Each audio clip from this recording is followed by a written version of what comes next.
Good morning, faithful listener. You are listening to the Bible Explained podcast, where the Bible gets explained.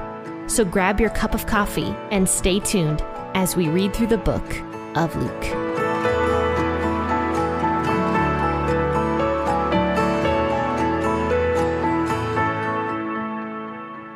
Happy Thursday, faithful listeners. Thanks for tuning into the Bible Explained podcast. And Christmas is basically a week away. So tell me how you are doing. You'll find my contact information in the bio of this podcast episode. So you can shoot me an email. Let me know how you're doing through Christmas. Introduce yourself. Tell me where you're from and how you started listening to the podcast.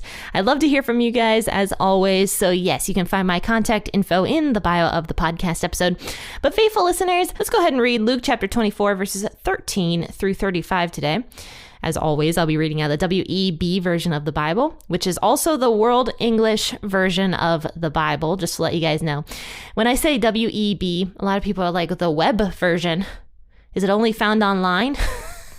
And no, I think you can definitely get copies of the WEB version. It's just called the World English version of the Bible. So that's the version I prefer to use because it is a completely public domain. I won't get in any trouble if I choose to use this on my podcast and literally read the entire Bible to you guys over the air. I'm not going to get in trouble for that. But in other versions, I might get in trouble because a lot of other versions are copyrighted. And so I'd have to get like special permission to actually use that version of the Bible. And I'm going to be honest with you guys, I don't feel like waiting around to do that because I know it takes a lot of time to actually get approved. Yeah, that's why I use the WEB version because I like it. I also think it's easier to understand than the King James version of the Bible, which is another version that is public domain. That's why I use the WEB, just to throw that out there for those of you who don't know. But of course, you can use the version you prefer, whatever that might be. And also don't forget to grab your cup of coffee or your cup of tea this morning. I've been drinking more tea recently. I got myself a little electric kettle. You know, the one that you pour water in and you plug it in and then it just boils the water for you. So I don't have to do it on the stove anymore or just stick the cup in the microwave. Maybe that was why I didn't like tea very much because I was always just like heating the water up in the microwave and it just never tasted very good. I don't know. But when I went on my ARC trip a couple weekends ago, I was very excited because they had an electric kettle at the Airbnb we stayed at. And it was just so nice filling it up with water and letting it do its thing and then pouring the water over the tea. So I got a cheap electric kettle for myself and have been drinking more and more tea, though I still can say I don't like it as much as coffee. But it's growing on me. It's growing on me a little bit. But then again, I think I talked to you guys about this a lot where I'm just going back and forth on coffee and tea. And then I'm always like, coffee's better. I go on a tea kick for a little while and then I'm like, nope, can't do it. Coffee's better. But okay, I'm sorry for rambling, you guys. Let's go ahead and read once again, Luke chapter 24, verses 13 through 35. Grab your cup of tea or your cup of coffee and join in with me.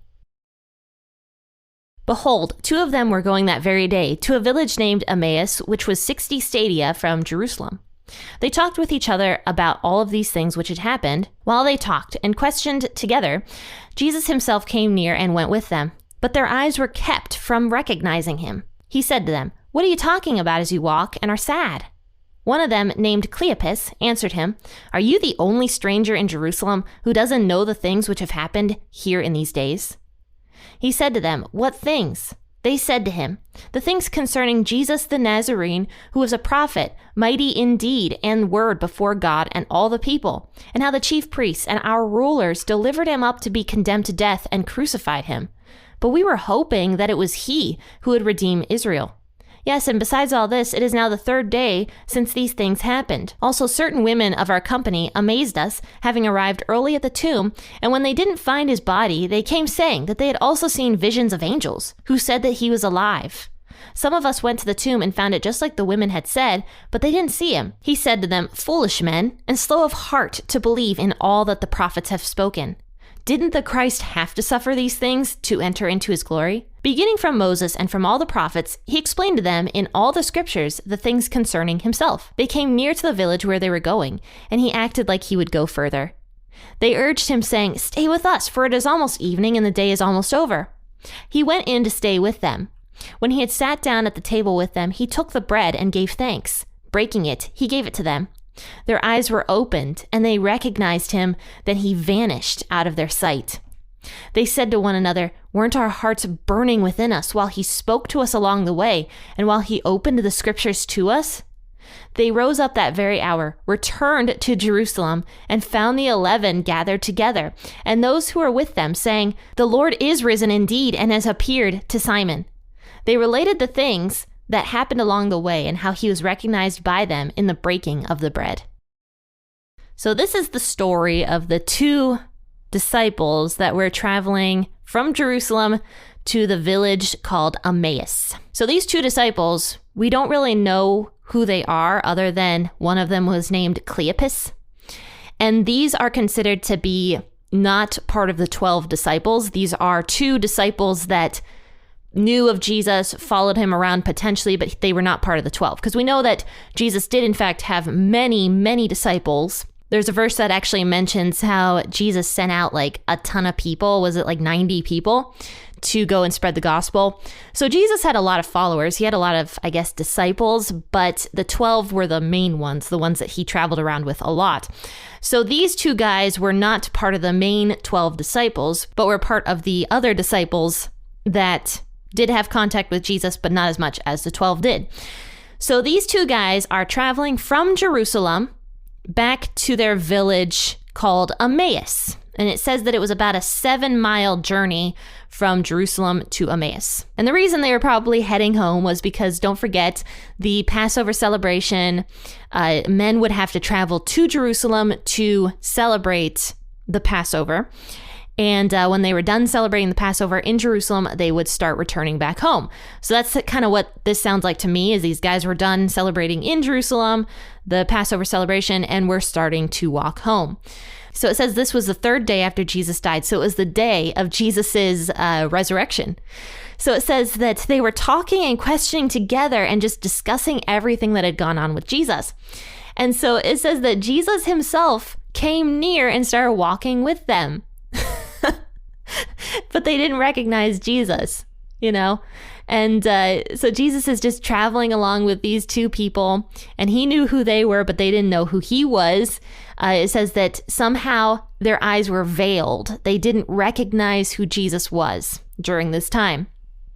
And I don't know if this was miraculous or if their hearts were just so, beginning to lose faith and just couldn't even imagine, that Jesus was risen from the dead. And also it's possible that Jesus's appearance was a little different now because he was in his now resurrected body. I don't know if that's the truth or not, but we do find out that several people didn't actually recognize Jesus when they first saw him. So maybe he did look a little different, or maybe it was just the fact that they truly could not ever imagine that Jesus could be risen from the dead. So they didn't recognize him because that was the farthest thing from their minds. So anyway, it says their eyes were kept from recognizing him. Whether this was them keeping their own eyes from recognizing him or whether Jesus was doing it, we don't know. But either way, they didn't recognize Jesus, and they're just traveling along with this stranger. At least they think he's a stranger. So Jesus starts asking them, he's like, "What are you guys talking about? Like, why are you so sad?" And so one of them, who was named Cleopas, answered Jesus. They're like, "Are you the only stranger in Jerusalem who doesn't know the things that happened there?" And Jesus is like, "What?" "What things? What are you talking about?" And so then they say to him, they're like, "The things concerning Jesus the Nazarene, who was a prophet. He was mighty in deed and word before God and all the people." So he was this mighty prophet. How haven't you heard about this guy? Like he was super famous. How have you not heard what has been going on with Jesus and how we thought he was the Messiah? A week ago, people were applauding him in the streets and stuff, and now he's dead. It says the chief priests and our own rulers, delivered him up to be condemned to death and crucified him. And so they're explaining all this to Jesus, and they're like, "We were hoping that he was our Messiah." That's what they said. "We were hoping it was he who'd redeem Israel. And now it's the 3rd day after all these things happened." So it's been a while now, and we're losing faith that it was Jesus who was our Messiah. We're losing that faith is basically what they're saying here. But then they go on to say that there were some women who went to the tomb earlier that morning. They're like, these women are confusing us though, because they went to the tomb and they're claiming that they saw visions of angels and stuff, and that these angels said that Jesus was risen from the dead. And, a few of the disciples went to go see the scene at the tomb, and they found it just like the women had said. But this just all seems super crazy to us because we didn't see Jesus. We just saw like the strips of linen and stuff that Jesus was wrapped in. We didn't see Jesus, so now we're just so confused. This is basically how the conversation is going between the two disciples and Jesus. So now Jesus is like, you're foolish. Foolish men, slow of heart to believe in all that the prophets have spoken. So now Jesus begins to explain everything to these two disciples. And what's really cool about all of this is the fact that these two disciples were not part of the 12. Jesus had already appeared by this point to Mary Magdalene, a woman, and now he's appearing to these two very ordinary men that weren't even part of his 12 disciples. And now he's beginning to explain all of this stuff to them. He's not about status or anything like that. He doesn't care about status. Jesus was very much from the very beginning of time, when he had the angels at his birth proclaim the message to the very, very poor and lowly shepherds. From the very beginning of time, Jesus was not caring about status. And I mean, just imagine that. Like, when we think of kings, we always think of them as high and mighty, unwilling to talk to the lowly person, unwilling to hear their case, unwilling to teach them about really anything. And even celebrities and stuff are very similar to that. But Jesus was not like that. And Jesus is like the greatest person that ever existed, the most mighty person that ever existed, and God. And yet Jesus was willing to explain all the scriptures from the beginning to these two disciples. So it says in verse 27 that beginning from Moses, so all the way back to the beginning, and I mean, they had 7 miles to walk, and I'm sure Jesus was extremely coherent and good at speaking. He begins in the books of like Numbers and stuff, what we're going through now in the Old Testament episodes of this podcast. Jesus begins from there and starts talking about how the Messiah is reflected all the way back in the times of Moses and everything regarding the Messiah. It says that he explained to them in all the scriptures the things concerning himself. So basically what Jesus is doing here is showing how he fulfilled every prophecy from the very beginning. Except once again, these men don't know that Jesus is talking about himself. But Jesus is just explaining these scriptures to them. And it sounds like these two men, in fact, it says later on, their hearts were burning inside of them as Jesus was describing these scriptural passages and how everything that happened to Jesus in Jerusalem with the leaders delivering him up to die, how all of this was in the scriptures. So these two disciples are now beginning to have a little bit of faith again, it sounds like. So now they reach their village, Emmaus, and they invite Jesus in. And Jesus is pretending to go further. It says he acted like he would go further, knowing very well, I'm sure, that these two disciples would invite him in for dinner. And it says they urged him, saying, "Stay with us, for it is almost evening and the day is almost over. So come board with us, tonight." So it says he went in to stay with them. And so he sat down at the table and he took the bread and gave thanks. And breaking it, he gave it to them. And immediately their eyes were opened and they recognized him. So something about the breaking of that bread made these two disciples recognize Jesus. I mean, the breaking of the bread just reminds me of the Last Supper that Jesus had with his disciples, the 12, and how he said, "This is my body broken for you." So something about that right here made these two disciples finally recognize that it was Jesus. And the second they had that faith enough to realize that it was Jesus sitting there beside them, breaking the bread, that was when Jesus vanishes. So this is a story of faith. You know, that these two disciples started out beginning to doubt that Jesus was the Messiah, or perhaps already totally did doubt him. And it was Jesus that had to help them come back to that place of faith in him once again. And finally, when Jesus' task there was over with these two disciples, and they finally had that faith again, he vanished out of their sight. He didn't finish eating with them. So it says now that they rose up and they said to one another, like, our hearts were burning within us while he spoke to us along the way, and he opened up the scriptures to us. So they're just beginning to realize now this entire time that it was Jesus talking to them on the entire trip, this 7 miles. They were sitting there talking with Jesus. Like, how did they not recognize him sooner is kind of what I think they're talking about here. Like, their hearts were burning inside of them while he's talking to them about the scriptures, yet they still didn't recognize it was him. So now they rise up at that very hour. So it's like almost evening, and they return all the way back to Jerusalem. So those 7 miles that they traveled, they do it all over again. They were so excited because they had to go back to Jerusalem to talk to the 11 disciples that had been left in Jerusalem.